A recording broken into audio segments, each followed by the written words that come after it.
Hey guys, Noel here, and it's Tuesday, and we got a little bit of free time on our hands because I'm putting my car in the shop, and I got a day to myself, at least until 3. I thought it would be fun to do a video for the wrestling and sports weblog section of the Noel Comics YouTube channel. Wrestlemania 40 just wrapped up, and AEW drama is running high, so I figured, why don't I chat a little bit about those things, since I am a AEW camp guy, but I also have been watching wrestling my whole life and definitely do enjoy the WWE, especially more recently since it has finally become watchable after a period where I thought it was super stale and overproduced and boring. But now it's gotten way better, so that's awesome. And WrestleMania 40, my son and I watched, and it was really good, really enjoyable all the way through. In all honesty, I thought it started at 8 o'clock, not 7, so I missed both opening matches. So I missed Rhea Ripley retain, and I missed Damian Priest cashing in his Money in the Bank, but every other match I saw was really good, really enjoyable. But the thing that I thought really stole the show was the main events, both nights, which I thought were excellent. I'm a big Logan Paul supporter as a professional wrestler. I never really followed his YouTube channel or internet boxing, but as a professional wrestler, I think he's great. He's got a great presence. He's got mainstream appeal. He's super athletic, and he's entertaining to watch. He was in a 3-way match, and, you know, because there was extra people in the match, and I think now that he's been, you know, in there, that he's now having to show that it's not just him getting highlighted for offensive spots. He's got to make sure he can sell and make other people look good. So he was doing a lot of that. The I Show Speed in a giant Prime bottle, getting RKO'd by Randy Orton and like just kind of kicked in the stomach, and him selling that was hilarious. So I really, really enjoyed that match.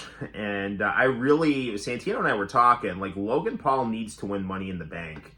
And he needs to cash in on Cody Rhodes at some point. And they, I think, could have a really interesting rivalry, you know, as kind of aesthetically similar people. You know, you're both blonde, you're both athletic, but, you know, you have wildly different approaches to things. So I think that would be really interesting storytelling. On the topic of Cody Rhodes, you know, it's really interesting. You know, when he was in AEW, right, he insisted on making himself a babyface good guy, right? And the AEW fan base was having none of it because AEW was founded by the elite of the Bullet Club. And the Bullet Club are bad guys. So if you watched Ring of Honor or New Japan when Bullet Club was really, really hot, you know, and they had all those Hot Topic shirts and things like that, the best things were when Cody and Kenny were kind of having tension within the Bullet Club, and Cody would always go, Bullet Club is fine, Bullet Club is fine, there's no problems, and Cody Rhodes was a great heel, and, you know, Brandy was a great hot heel girlfriend, right? And once they got to AEW, I think that's what the fan base was more expecting. I don't think they were really expecting, you know, Cody to be like Mr. Babyface. And then he also kind of pigeonholed himself by saying that he could never get the heavyweight title, and that meant that he had to wrestle for the TNT title. And so it just felt very forced and unnatural, Cody and Brandy as babyfaces in AEW. Now, once they went to WWE, you know, that the stars kind of aligned there for Cody because there was history in WWE. He had all that energy from AEW. So it was a novelty, right? You had an AEW person jumping ship to go to WWE. He had his AEW persona, which was something different than what the WWE was used to. So that also stood out. And WWE is much more accepting of that Hulk Hogan, John Cena trope of the, you know, good guy, babyface person, you know. And so that's worked well for Cody, and that trying to force that trope on Roman Reigns, was a disaster, right? Because Roman Reigns is a natural heel, and when Vince McMahon was around, he had this idea that he was going to make Roman Reigns the next babyface, and that's just not his character. So, Roman Reigns, kind of the stars had to align for him to be a heel, and the stars had to align for Cody Rhodes to be a babyface in order for things to really work out. And they did work out because, now WWE's creative team has much more focus. It's less sporadic, and there's other factors that are causing people to watch. Now that there's competition, there's, a little bit more of I think, a fire under WWE to produce good product. But at the same time, it's gotten more people talking about professional wrestling, which automatically will drive eyeballs up. Now, The Rock did say, on Raw last night, that's like, oh, we made wrestling cool again. And I thought to myself, no, you didn't. Wrestling's not cool. I mean, it is cool to me and to wrestling fans, but as a public school teacher, it's not cool. Like, it should be cool. I think it should be cool. I like it. Right, and I'll talk about it with kids and things like that. But the quote-unquote cool kids are not talking about wrestling. At least not like they were in the 90s, okay? So any delusions that the Attitude Era is back or anything like that is not happening, okay? It could happen, but it's not happening now, okay? So I hope it happens, but it's not, okay? Just letting you, this is just a reality check. As someone who deals with kids all the time, I would say maybe about 5 to 10% of the student population is talking about wrestling, and they're primarily talking about WWE. And as someone who, who thinks that what's outside of the mainstream is often cool, I think wrestling is cool. I think it should be more mainstream, but it's not like it was in the 90s. So there's that. The main events of both night 1 and 2 of WrestleMania were just phenomenal. I think The Rock is just really cementing himself as a legend, right? Not just the it guy of the late 2000s who hit pay dirt in Hollywood. When Hulk Hogan came back after his legendary WCW run, and he had to really use his ring psychology chops and just his persona and working his moves to the maximum of their impact and ability, at a more, limited way because of his age. He was able to upstage The Rock. He was able to upstage Steve Austin. He was able to upstage Triple H. He was able to upstage Chris Jericho, and now The Rock, who is now in his 50s, is finding himself in that same situation and doing a phenomenal job doing that. So, I think the final boss persona of The Rock is really cool. And that also shows the influence of AEW on WWE creative, because now all of a sudden, because of the EVPs, Kenny Omega and the Young Bucks and Cody Rhodes, the owners are also wrestlers. Now they're doing that in WWE, because WWE's formula has always been take other people's stuff, put it on a gigantic stage, and tweak it just enough so you can say it's yours, right? And that's exactly what they're doing right now. Triple H is a student of how to do things, and that's what he's doing, right? So the Attitude Era was nothing but just taking the NWO, ECW, and Vince McMahon's promoter skills and just kind of making that his own, right? And so they're doing similar stuff right now in WWE. The night 2 main event where Cody won, with those run-ins, I thought that was incredibly well done. It kind of reminded me of the Triple H Sting match, except good, right? The Triple H Sting match was awesome until the end, because it had a horrible ending that made absolutely no sense. The Roman Reigns Cody Rhodes match had that kind of fever dream nonsense happening, which I love, because I love the Dungeon of Doom and stuff like that.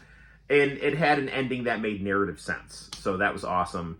And The Rock put on a great performance. And I think Another thing that AEW has influenced on WWE is this trope of long-term storytelling.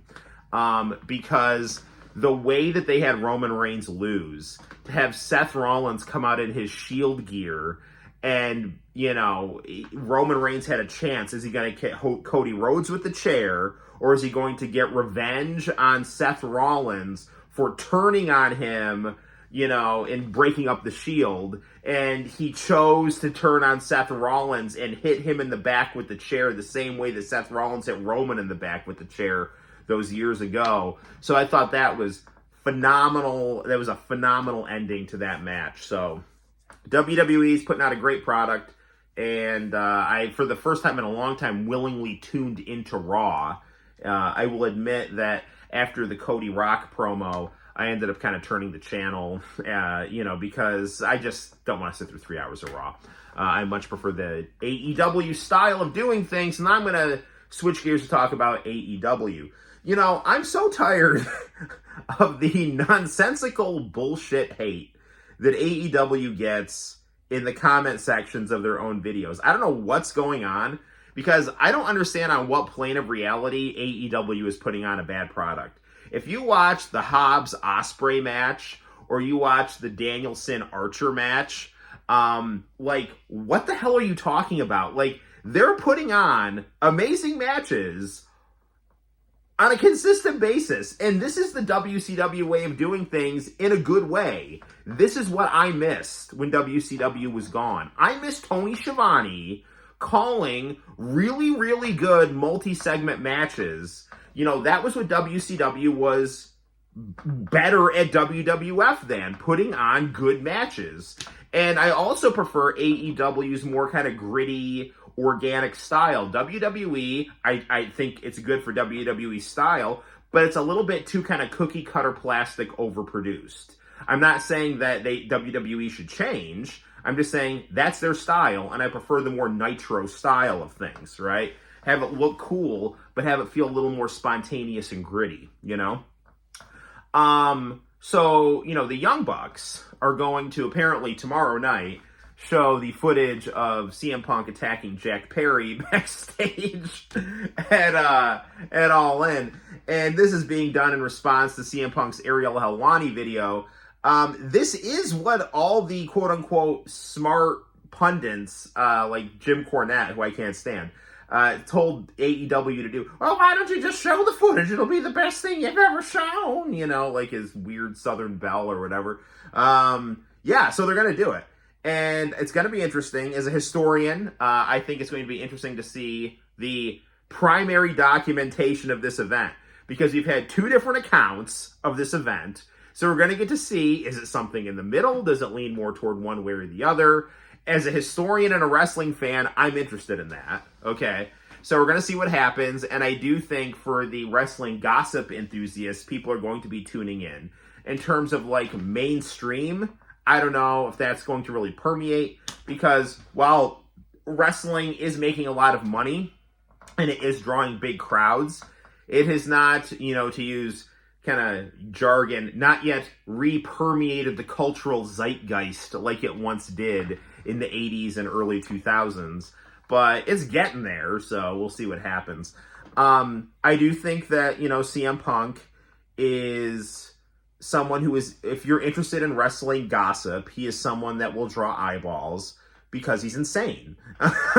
You know, he is someone who is either getting his ass kicked or stirring up trouble or saying things, and he's just someone that knows how to get attention, and that will draw eyeballs to the situation. And as someone who likes AEW, I'm curious to see what's going on. So that'll be interesting. But again, AEW, I think, puts on a really quality product. The only real criticism I can give AEW is, and this is going to sound odd, I think Tony Khan needs someone like Vince Russo in this sense. Vince Russo, when he wrote for WWF and TNA, always had something for everyone to do, because he was a writer, and that's what he knew how to do, okay? Tony Khan needs someone like that. You don't necessarily have to book wrestling like Vince Russo, but you need someone like Vince Russo that can find time to give everyone something to do, right? And then that way, people don't fall through the cracks as much. Because I will tell you this, at the places that Vince Russo writes for, that tends to happen. And then once he leaves, people fall through the cracks. So I'm not saying I'm a huge fan of Vince Russo. I don't love him. I don't hate him. I think he's, a carny too. But that is what it is. I think Tony Khan needs to share some of the responsibility. And I understand he doesn't want to get conned by, pun intended, people who will try to take advantage of him. But he needs to have someone help him come up with, he's got such a big roster, he's got such a talented roster, he needs to make sure it's being utilized to its capacity, because when he does utilize people, it's good, but he's got so many people, he needs to be able to utilize them properly. So there's that. So, that's my 2 cents on everything. I'm going to be seeing what happens Wednesday night on AEW, and I thought WrestleMania 40 was top notch. And until next time, guys, my name is Noel. You take care, and I'll see you in the very near future for more wrestling weblogging action on the Noel Comics YouTube channel. Bye-bye.